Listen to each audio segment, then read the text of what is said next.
सच्चिदानंद सद्गुरु साईनाथ महाराज की जय।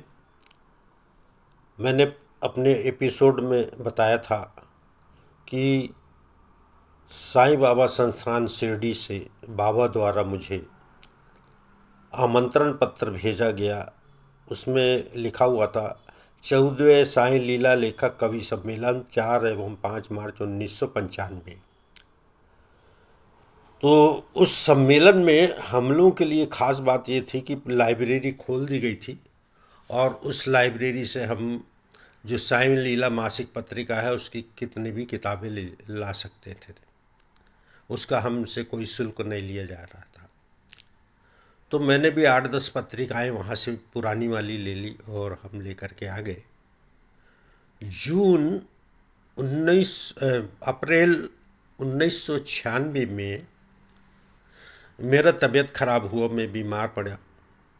तो मैं एलोपैथिक इलाज तो कराता नहीं था, आयुर्वेदिक इलाज ही करवाता था। तो मैं डॉक्टर के पास गया, आयुर्वेदिक डॉक्टर के पास में, और उनके पास जाकर के मैं चेकअप करवाया।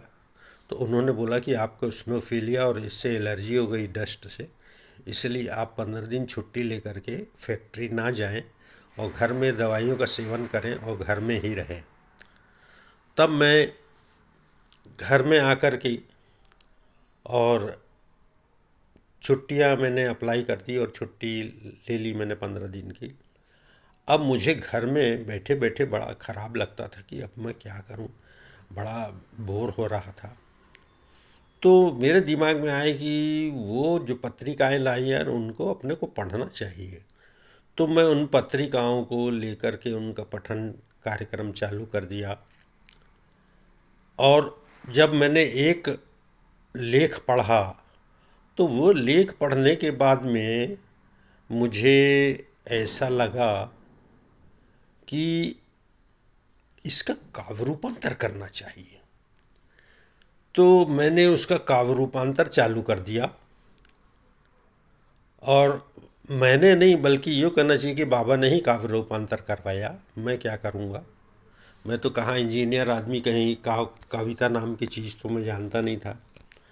तो बाबा ने मुझसे काव्य रूपांतर चालू करा दिया। और मैं जब वो काव्य रूपांतर को पढ़ा, उस लेख के काव्य रूपांतर को, तो मुझे इतना अच्छा लगा।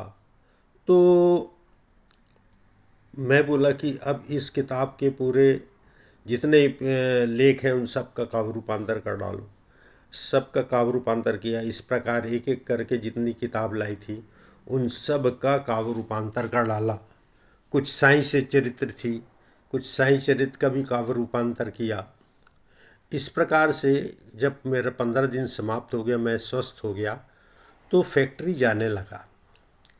तो फैक्ट्री जाने के बाद में जब मुझे समय मिलता तो मैं खाली समय में कुछ सोचते रहता, और अचानक बाबा मुझे एक भजन लिखा देते थे फैक्ट्री में ही। फिर उस भजन को मैं शाम को जब पूजा पाठ करता तो मेरा बाबा का रूम एक अलग बना हुआ था, जहाँ मेरा हारमोनियम, तबला, ये सब वहाँ पे, और दूसरा कोई कार्य नहीं होता, खाली वहाँ पूजा, हवन और बाबा के भजनों का गायन प्रतिदिन हुआ करता था।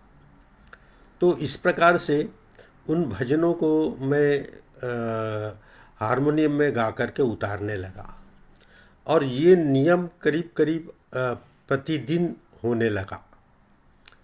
हर एक दो दिन के बाद में, हर एक दो दिन के बाद में ऐसा होने लगा। और मैं उन भजनों का गायन करके और उन भजनों को लिख करके अपने एक डायरी में और उनका गायन चालू कर दिया।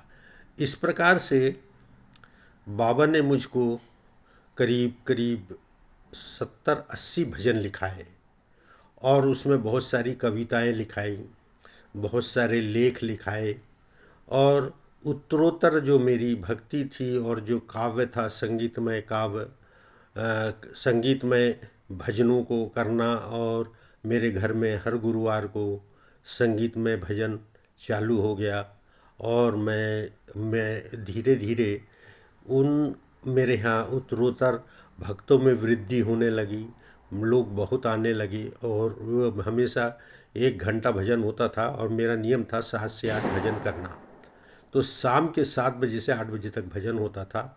तो तो भक्त लोग बिल्कुल 6:45 आ जाते थे और भजन इस प्रकार हमारे यहाँ कंटिन्यू रहता था और हर गुरुवार को होता था। तो अपना एपिसोड में यहीं समाप्त करता हूँ। अगला जो एपिसोड मेरा आएगा